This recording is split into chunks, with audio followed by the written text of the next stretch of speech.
Cruz has led in every poll of the race taken in the last year. The average poll over the last 2 months has him ahead by 6 percentage points. Yet the polling has continued to suggest that Cruz is ahead. Just how much of a favorite is Cruz?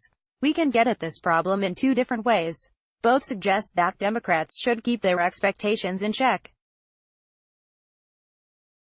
I went back and looked at how predictive the June to July polling average was in 225 Senate races since 1998.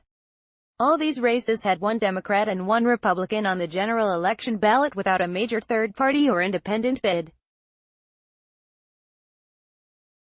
Candidates in Cruz's position at this point in the race went on to win about 75% of the time. We can also look at how experts are rating the race.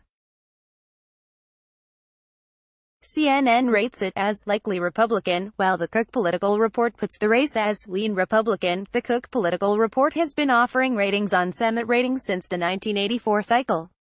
Interestingly, there has been very little difference in how races rated as lean or likely at this point have turned out.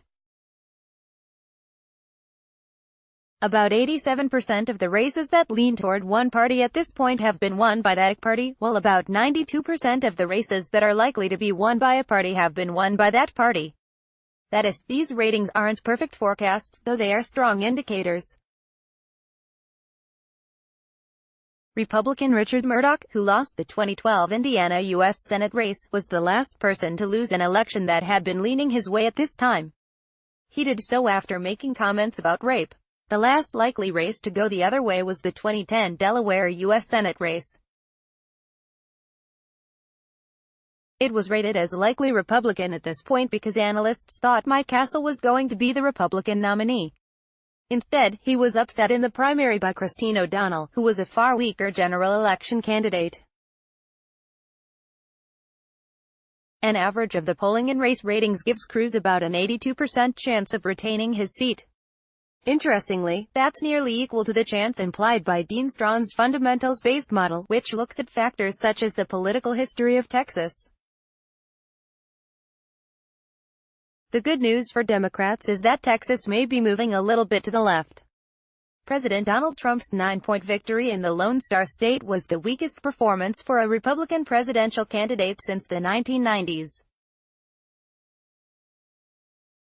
This year there are a number of competitive U.S. House races in areas that have historically been Republican. The problem for O'Rourke is that there is just no history of Texans pulling the lever for Democrats statewide. The last Democrat-elected senator was in 1988.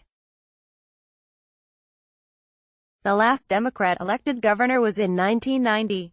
The last Democrat elected to any statewide office was in 1994. Indeed, the Democratic drought in Texas is longer than it is in any other state in the entire country.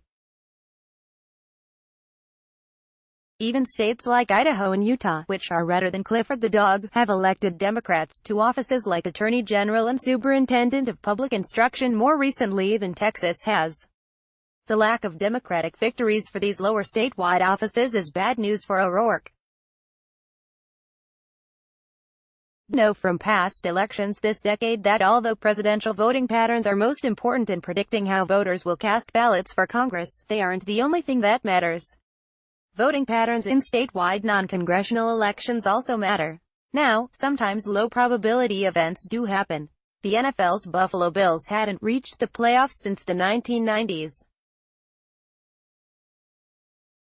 Heading into last year's regular season finale, they had a 17% chance of making the playoffs. That's similar to the probability O'Rourke has of winning. The Bills ended up making the playoffs on a fluke play. Of course, most teams in the position the Bills were in don't make the playoffs. Most candidates in O'Rourke's position end up losing.